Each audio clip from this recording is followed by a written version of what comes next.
অভিমান জমাট বেঁধেই হয়তো কবিতা তৈরি হয়। কথার পিঠে কথা বলে আমরা আমাদের গল্পগুলো বলি।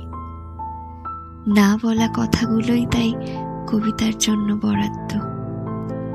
নিখুঁত সাহিত্য নয়, বরং অভিমানের নিখুঁত বর্ণনাই তো কবিতা, তাই না বলো? না বলা কথা ফুরলে কবিতাও ফুরিয়ে যায়। রিক্ততা কারই বা পছন্দ হয়?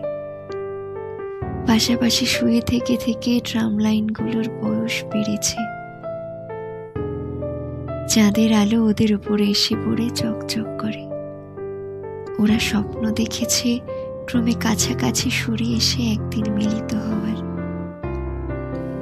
অপেক্ষা একসময় অভিমানকেও গিলে ফেলে। কান্না শেষে দু চোখ জুড়ে নেমে আসে ঘুম।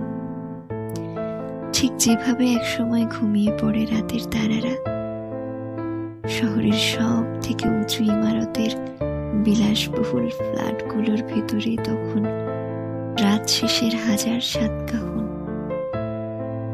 এক একটা ব্যালকনিতে এক একটা হাহাকার।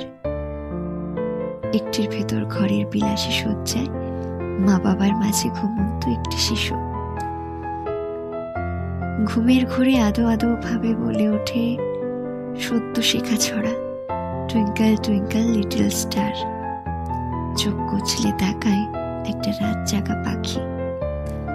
ফুটপাতের কোণে তখনও ঘুম শেষ করছে একটা মানুষের বাচ্চা আর একটা কুকুর পাশাপাশি। কারা যেন আচমকা হেসে ওঠে। গঙ্গার হাওয়া হেস্টিং দিয়ে এসে ময়দানে মিলিয়ে যায়। নতুন করে কিছুই আর বলার থাকে না এই শহরের। আর তুমি তো জানোই, রিক্ত শহরে কবিতা তৈরি হয় না।